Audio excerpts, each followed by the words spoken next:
Chant quatrième du paradis.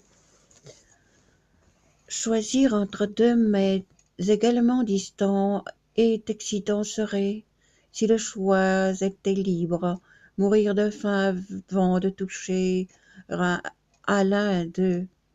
Ainsi l'agneau devrait sentir deux fois la peur de deux loups carnassiers qui s'avancent vers lui. Ainsi le chien devrait rester entre deux dindes. Si donc je me taisais, c'était bien malgré moi, suspendu, que j'étais au milieu de mes doutes, et je n'en méritais ni blâme ni louange. Je me taisais, pourtant mon désir se montrait comme peint au visage, avec mes questions beaucoup plus vivement que par un vrai discours.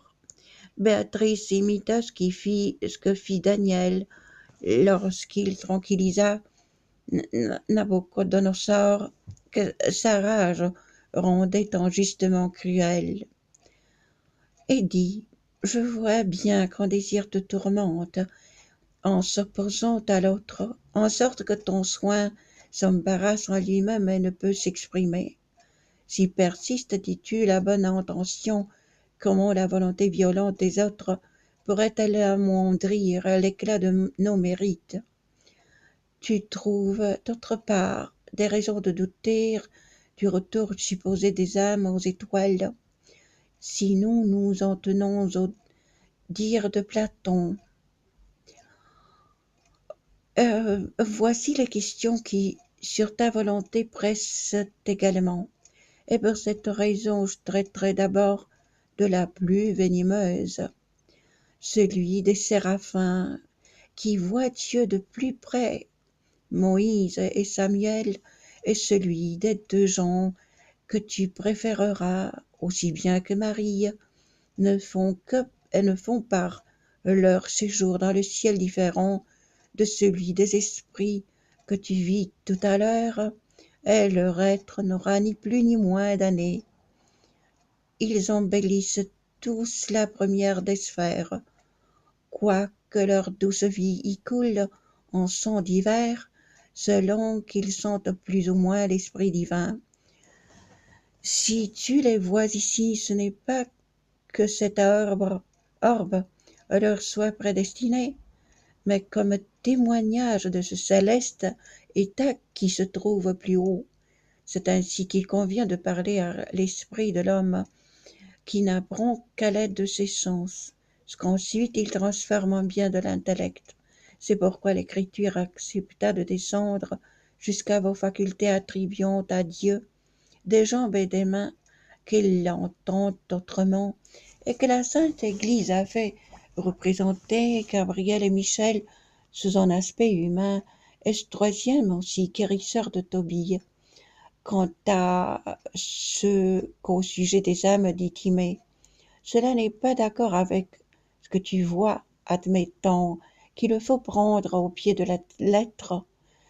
S'il y dit que l'esprit retourne à son étoile, c'est qu'il croit qu'elle en fut autrefois détachée quand la nature en fit la forme de son corps. Peut-être sa pensée est-elle différente, ce que dit sa phrase et son intention pourrait bien mériter mieux qu'une raillerie. Si par ce qui retourne à l'étoile qu'il entend le blâme ou bien l'honneur de sa propre influence, il se peut que son trait frappe assez près du but. On sait que ce qu'on s'est mal compris a fait naître jadis l'égarement de presque tout un monde qui révérait Mercure et Mars et Jupiter. Quant au doute second qui te préoccupait, il a moins de venin car sa malignité ne lui suffirait pas pour t'éloigner de moi. Parfois notre justice en effet semble injuste au regard des mortels, mais c'est un argument qui sert la foi plutôt que l'hérésie empire. Et comme il est possible à votre entendement de pénétrer au cœur de cette vérité, je vais te contenter au gré de ton désir. Dans toute violence, où celui qui la souffre contre son oppresseur n'a pas fait résistance, les âmes n'ont pas eu d'excuses suffisantes, car on n'étouffe pas en vouloir qui résiste, mais, paré à la flamme, il redresse la tête, même si 1000 fois là-bas, dans dur effort. S'il finit par céder, que ce soit plus ou moins, il suit la violence, et celle-ci l'en fait, qui pouvaient retourner au refuge sacré. Car si leur volonté fût demeurée entière, telle que eût toujours Saint-Laurent sur le grill, ou comme Mutius, ennemi de sa main, elle les aurait fait revenir, sitôt libres, par le même chemin qu'on les forçait à prendre. Mais on ne trouve plus de telle volonté. Si tu pénètres donc le sens de mon discours, il devrait te suffire à supprimer l'erreur qui pouvait malgré tout t'inquiéter souvent.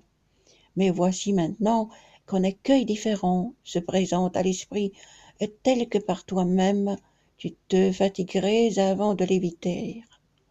J'ai mis dans ton esprit comme une certitude qu'une âme bienheureuse est du suprême vrai, la voisine éternelle, et ne saurait mentir. Mais tu viens d'écouter Picarde qui disait que Constance a toujours gardé l'amour du voile. Il semble qu'en cela nous nous contredisons.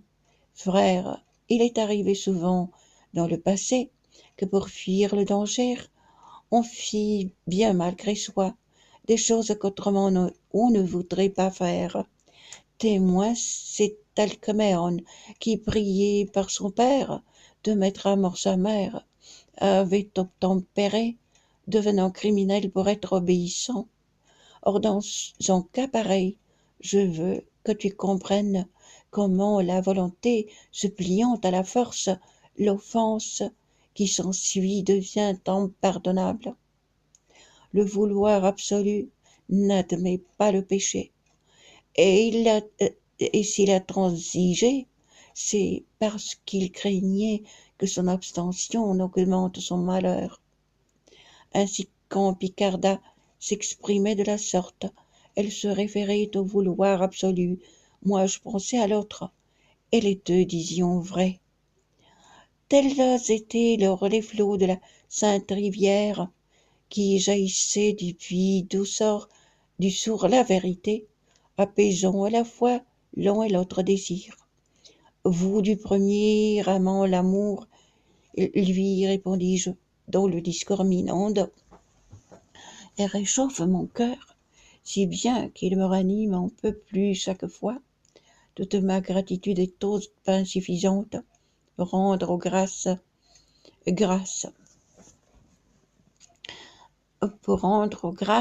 grâce. Ainsi donc que c'est lui qui voit et qui peut tout répondre ici pour moi. Oui, j'ai bien remarqué que notre intelligence n'est jamais satisfaite en l'absence du vrai hors duquel on ne trouve aucune vérité. Elle y va reposer comme la bête au gîte qu'elle a rejointe, et elle peut l'atteindre, sinon tous les désirs seraient pour nous un vain, car ce sont eux qui font, comme une pousse naître, le doute au pied du vrai. La nature elle-même monte de but en but et nous mène au sommet. Et c'est ce qui m'engage et ce qui me rassure pour demander à madame, avec tout le respect, une autre vérité qui demeure confuse.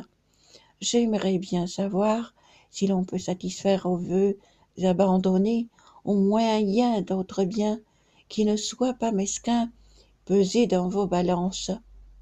Béatrice posa sur moi ses yeux remplis d'étincelles d'amour, d'un regard si divin que mon pouvoir vaincu ne put le soutenir et, baissant le regard, je faillis défaillir.